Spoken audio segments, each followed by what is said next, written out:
local history, local culture, local events, your community. This is the Joe Kelly Show.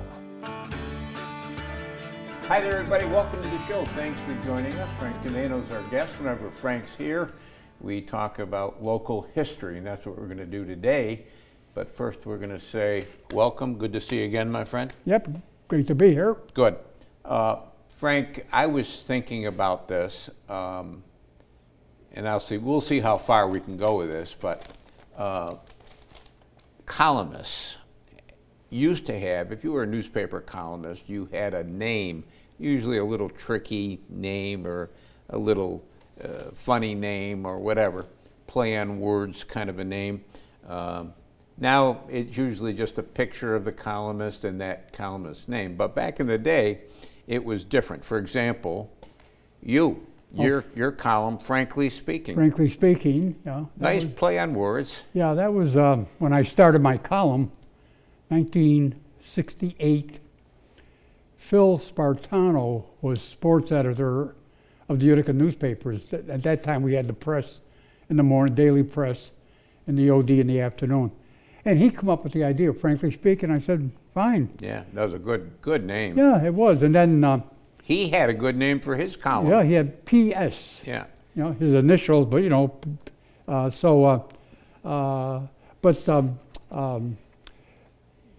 again, as I said, as you said, there were a lot of columnists. Richard Benedetto had a roundabout. Right. Mm-hmm. The Cost of Living, Dick Costa. Dick Costa, yeah. Yeah, there were a lot of... In fact, I've got some other ones here for you. The Cost of Living. And Dick Costa, the late Dick Costa. Yeah, great writer. Yeah. And People Worth Knowing. Well, People Worth Knowing, that was around, we're going way back now. Although they did come back, I think in the 70s, they tried it, but it began with Alberta Dickinson, who was with the Saturday Globe. Was she really? When the Saturday Globe went out of business in 1923-24, she went with the OD. And People Worth Knowing, she usually a prominent person, but she really would interview that person and in depth. And it usually took almost, I would say, 3/4 of a page, sometimes a whole page, a huge photo of the person. And right from when that person was born, right up to and I'll give you a couple examples. I got a couple of them. Roland Thompson, who was Proctor, the first principal of Proctor in 36 for 20 years. And Alice Dodge, who was a librarian for many, many years. But just to give you an example how she went into depth, one time I was doing something on Roland Thompson, and I had the regular information, but I got a copy of People Worth Knowing that she had done on him. And I didn't realize that when he was younger, he was a college football referee. He was a graduate of Colgate. But he used to travel throughout the state. Oh, we got a problem? No, that's right. Go ahead. Oh, yeah. He used to travel throughout the state refereeing college football games, top college football games. So anyway, that's the kind of a column. She had so much room. It was really a lot of good information. Was she?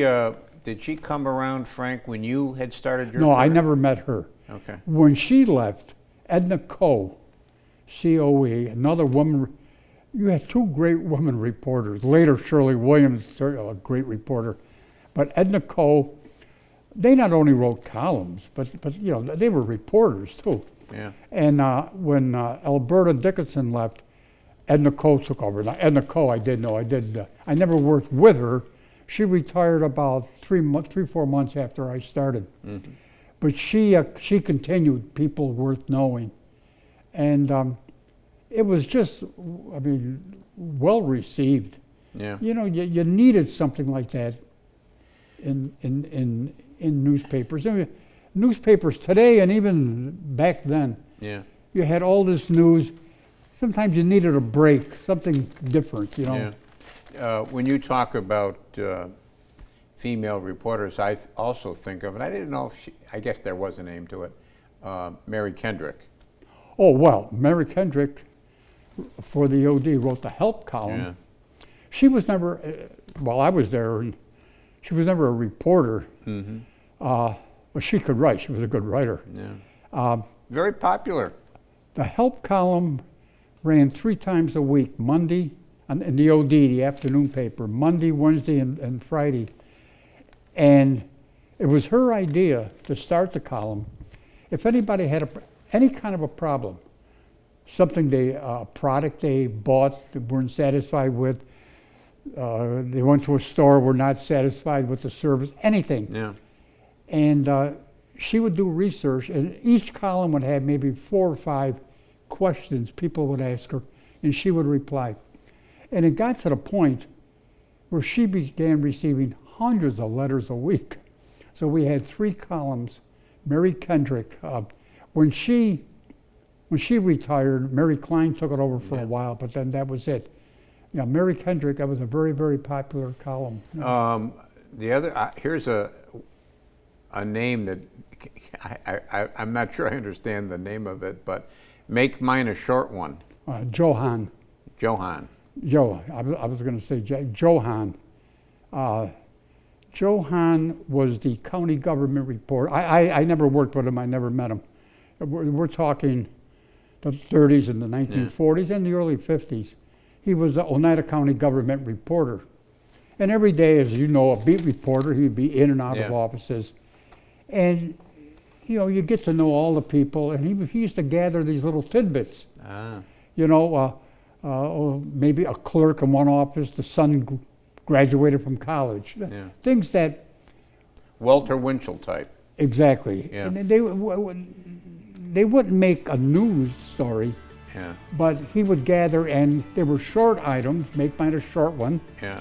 And each Sunday, the column would appear with all these tidbits on things going on in the county. I thought it had something to do with the size of a beer. Yeah, make mine a right. short one. I don't know, maybe it was a double It could be. meaning there. I don't know. We're to take a quick break.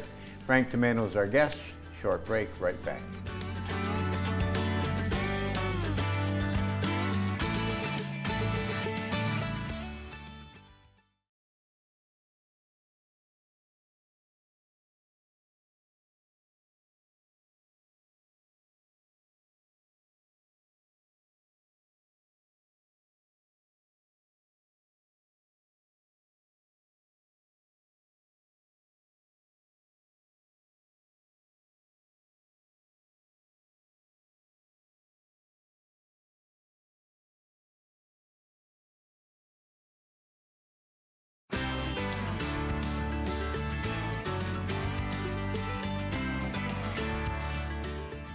And welcome back, everybody. Thanks for sticking with us. Frank Tomaino is our guest. Frank is a history columnist for the Observer-Dispatch, a job he's had for many, many years, former city editor of the OD, and author of History Just for the Fun of It. When I think of great local newspapermen, you're one of the people I think of. Another person I think of is Dave Beadle. Oh, Dave Beadle, yeah. Yeah. Wrote a bunch of books, just a great writer. Now, Dave Beadle was, I believe for a while he was a reporter. The OD has had only one full-time columnist. I think his name was Joe Kelly. Yeah. Yeah, you were the only full-time columnist. Yeah. All the others, well, of course, you were a reporter before you were a full-time columnist. Yeah. But Dave Beadle, I believe either county government or city government, but he was a great writer.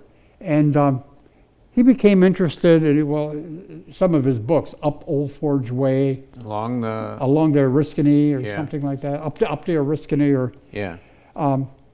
And he also wrote a column. I've got a column that he wrote probably in the mid-1940s where he interviewed Ruffy Elephant. Oh. Now at that time, Ruffy, was more behind the scenes. Later, he became more public.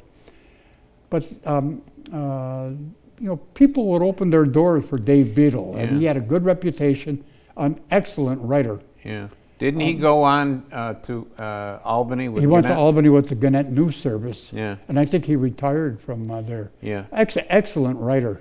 But Did he have a name for his column? I think it was just Dave Beadle. The other one that comes to mind, Frank wrote for years, had a column, was Paul Draheim. Paul Draheim, great guy. He did have his he wrote a history column, and it was called Scrapbook, and he numbered them. And when his 1,000th column, he got a letter from Governor Nelson Rockefeller, congratulations. So his column used to appear. He was with the Daily Press. He wrote a history column, and I think I've told you this story before. In 1968, I start my column, Frankly Speaking, which was 90% about history. It wasn't always about history. But I was kind of concerned. Well, here Paul Draheim has been writing about history a long time, very popular column. So when my column appeared, it was about history, local history. And he worked for the press, so he worked nights, I worked days. I got a call from him congratulating me. He said, anything I could do to help you? I never forgot that. Yeah. I never, where he could have been angry, Yeah. gee, who's this kid? Yeah. I never forgot that. He also, other than, he was state editor, by the way, so he was a reporter, editor. Didn't he work out of the Valley? His office was in Utica, but he's from Herkimer. Okay. Yeah, he was, but as state editor, he would cover, Herkimer County. But he got an idea, I think it was in the 40s. He wrote, I would say, easy 300 stories through the years. He would get a church, the history of a church. And he covered every church, every denomination, temple in Herkimer County, Oneida County, Madison County. I've got about 100 of them. But he would get First Presbyterian Church or Church in Rome. And the history, when it started, a list of all the pastors, and great resource. Yeah. And I'm surprised he never put that together in a book. I was just going to say, there's a book right there. And again, this was Paul Draheim, and he did a lot of research. Do you know how far up in the numbers he got, Frank? No, I think it was close to 2,000. Yeah, and you're talking, there are a lot of columns. Do you know how many columns you've written? I don't know, probably about 2,500. At 68, I started 68, one a week. So, and other than a couple of years, it's been continuous. In 1986, when Gannett decided to eliminate the morning paper, the Daily Press, and keep the OD, make the OD the morning paper, so the papers merged. I was on a committee, there were 3 or 4 of us. What do we want in this new paper, especially the new Sunday paper, to make it interesting? And I came up with the idea, This Week in History. So Frankly Speaking changed to This Week in History, 1986. And it's been running ever since, The column that I worked, and I think he wrote one column a week, and I think it appeared on Sunday, was Ed Byrne's column. Ed Byrne, excellence. Ed Byrne was city government reporter and then city government editor. Originally from Syracuse, graduate of North Carolina University, passed away a couple of years ago. Just a great writer. Wrote a lot about politics, humorous.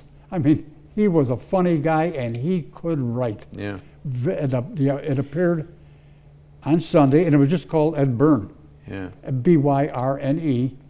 And, Very, very popular column. You know. He had the ability, and if you're a politician, this is the last thing you want people to do, but he had the ability to write in a way that made fun of politicians that were, I mean, he spared no one, Republican, Democrat. Yeah. And of course, you know, as a city government reporter, he was in City Hall every day. You get to know people. And his columns were humorous, but not all of them. I mean, but it was strictly politics. Gil Smith had a column, the executive editor. He wrote one column a week, I think. Yeah, he was. Well, he began when he was managing editor, but then executive editor. He was very interested in newspapering, the history of newspapers. Mm-hmm. He became president of the Associated Press Managing Editors Association. You're talking about a worldwide organization, top newspapers throughout the world. He became president. And he had a name for his column. Did he? Yeah, I think it was called Observations. It was, you're right, Observations. Yeah. Okay. We'll continue with Frank Tomaino. We're going to take a short break, but we'll be right back.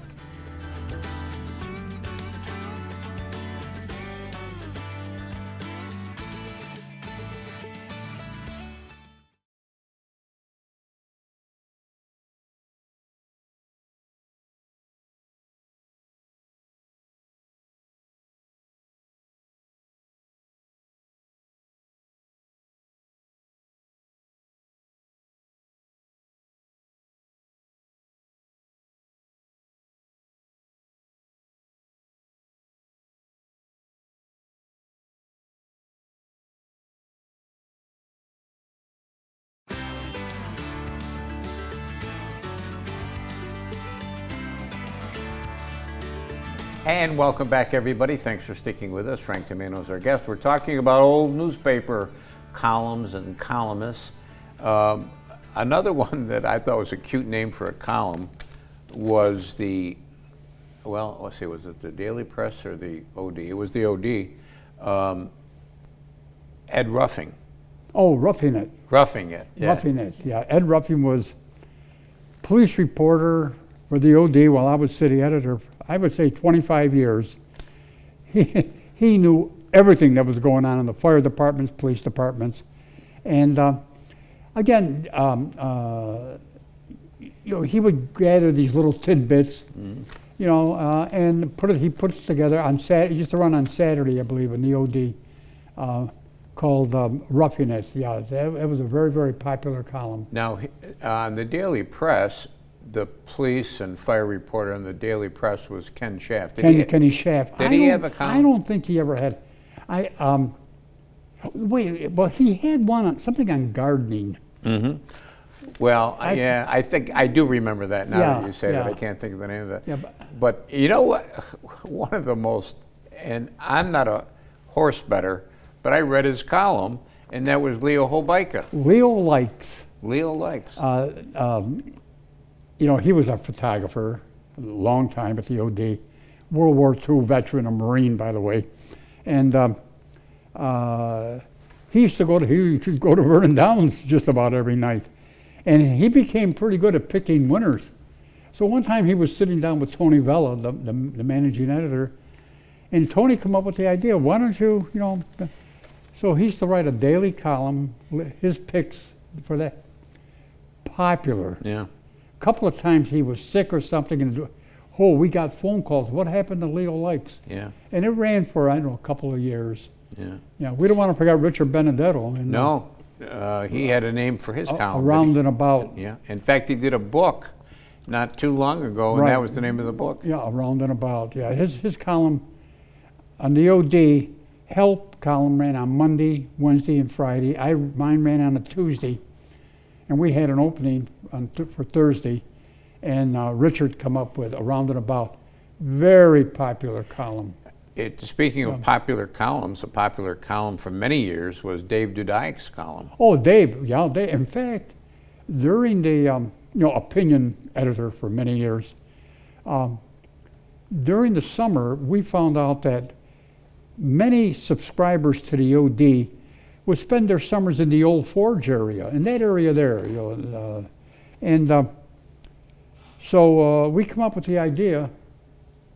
Dave would just take 2 or 3 weeks, go to Old Forge and disappear, and just write. You couldn't do that today. Just write stories about people in that area, and he come up with some beauty, very, very popular column.